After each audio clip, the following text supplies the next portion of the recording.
Welcome back, ladies and gentlemen. Recently, we got the new Helldivers 2 update that changed the meta forever.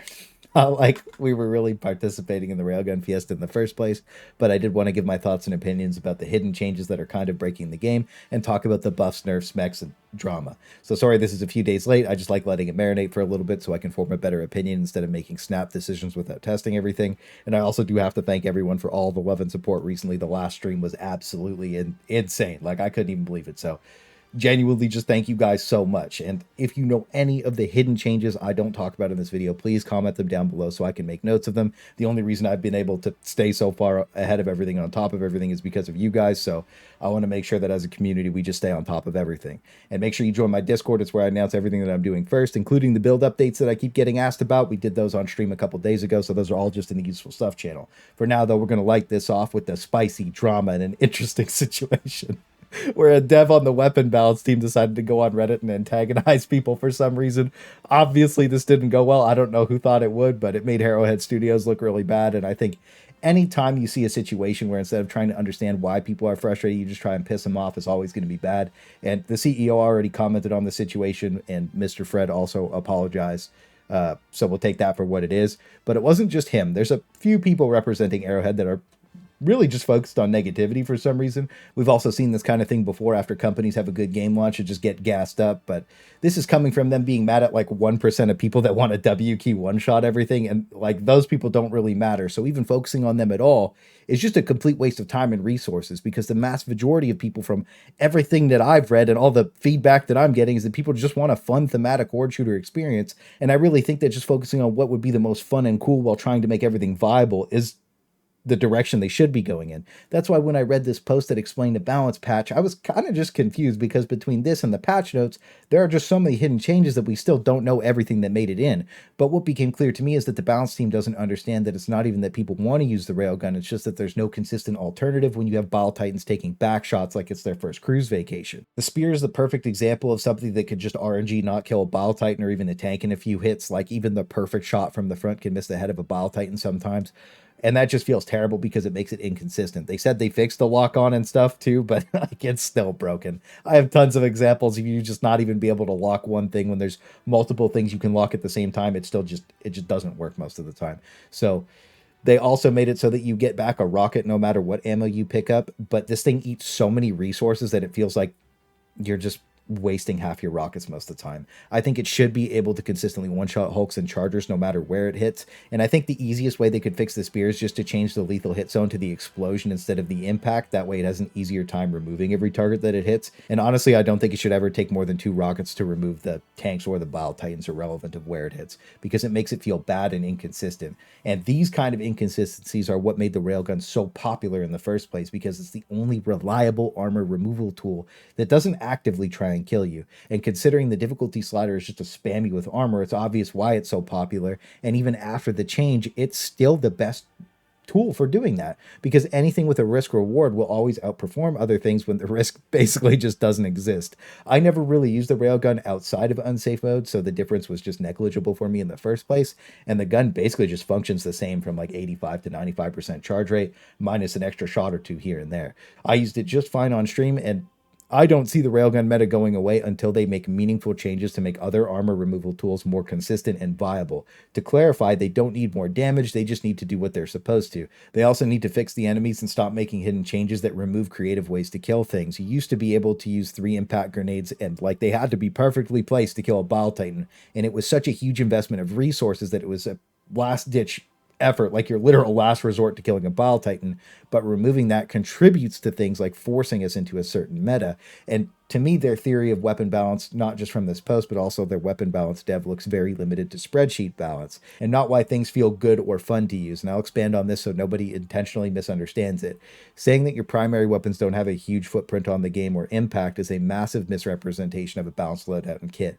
They say they want you to rely on your stratagems, but all of those need to be anti-armor in the hardest difficulties, forcing your primary and secondary basically just to be your horde board clear. For example, I've done solo, no shield, deathless Helldives versus both factions and showed all of the unedited VODs on stream where you can see me heavily using my primary and secondary weapons because they round out my kit, and they end up being the majority of my light medium kills. I think the progression of a Helldive is dictated by how well you use your entire kit, not just your stratagems or your primaries. The most dangerous enemies on the map have never been the large targets. They do one-shot you, but honestly, it's really easy to manipulate them in both factions' cases once you reach a certain level of the game, and are usually called in by their smaller counterparts, which they have changed this update and completely broken the call-in aggression radius. A good example is fighting the automatons. Used to have a reward for playing good by not letting flares go up. This made the game substantially easier, but was extremely difficult to do, and that's why it felt so rewarding. But now things randomly enter combat with you across the map and send flares up snowballing in the game, and it just makes it way less fun to play because they're removing tactical gameplay and arbitrarily making the game more difficult in cheesy ways instead of fun or skillful ways. Baiting bug breaches in weird places also had the same effect, which you see me do in the turret video by forcing call-ins just off of objectives to make way less enemies come in. But this radius is so massive now that if there are too many objectives close together, that it just zergs you by spawning mobs for all of the POIs instead of just one of them. This is my current understanding of why 4 Bile Titans get called in at the same time right now, and we did it on stream a couple of times, so it kind of makes sense as that being the problem, but it could be something else altogether. So they probably need to cap what can be brought in from one flare or breach right now until they can fix these ridiculous aggression radiuses, and there's no way I couldn't talk about this unhinged stalker problem because they're ghosting me harder than ever, just like the goth girls I'll ever meet. The enemy problems are also getting exacerbated by armor just being bad, and if this is the original intention and role armor was supposed to provide, then I think they only tested versus the bugs, because when you get crit by a laser or hit by a rocket, even the heavy armor just stops working altogether. Medium and heavy should also probably have like uninterruptible stims, that way when you take damage you can still heal, and then heavy armor I think should be able to assist and reload itself from a backpack, because if you're trading all that mobility to be thick and slow, you need a big benefit. And the biggest thing on the map now is the mechs. They're super cool, fun, and thematic to use, and that's the kind of thing they need to focus on, man. When I got in my mech for the first time, I was so hyped. They feel so amazing versus the bugs, and they create something straight out of a movie. We dropped like 4 of them in, and it just created the perfect panic button that let us reset all the bad situations. But again, they weren't tested versus the automatons at all.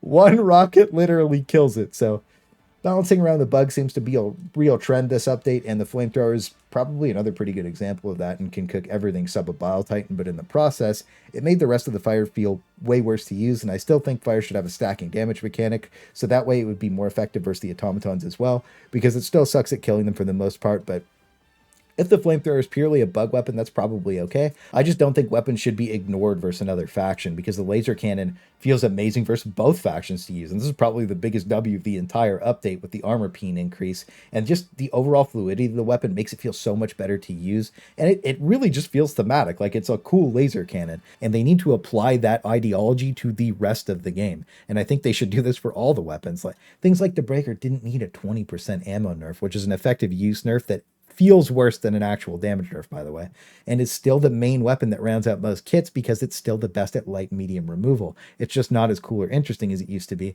and I felt like they had the perfect power fantasy for the Breaker before this patch minus the range, so going back to that and buffing all of the primary weapons to be more in line with it is what I still think that they should do. They also buffed the spray and pray, but I still think it's really bad. It's just not unusable bad anymore. The low stagger level still lets bots flare when you shoot them, and honestly, there's just better options. The Slugger also got an ammo increase, which is really nice, and the Punisher ended up getting the most love in the primary section. Its weapon handling feels great, and the damage increase made it super consistent, and this is one of my new favorites right now, honestly. But then the 120 and 380mm Barrages still feel extremely inconsistent. Both were buffed and had their spread rate in a little bit, but the 120 is probably fine for clearing a small outpost, and the 380 is just so random that it feels bad to use still. I think that both of these should have their first shot land on a beam where you threw it. I think that would probably solve most of their inconsistency issues and make them really fun to use, and then the random effect after the first strike is just like the icing on the cake and the cool part about the stratagem. Then the weather effects also got added, and these are even more random, but are also mostly negatives that don't really do anything other than deplete your respawns and are honestly frustrating. A good example of the weather effects is tremors. This is well done and it actually affects the game's progression in a fun way.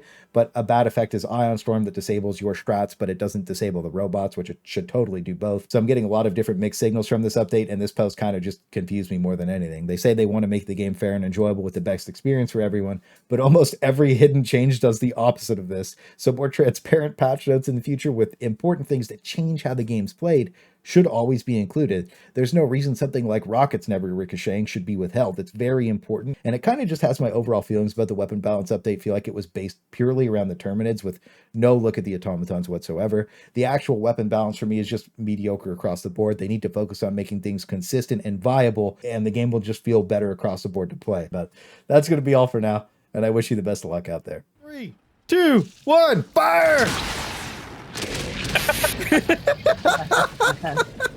Target eliminated, sir.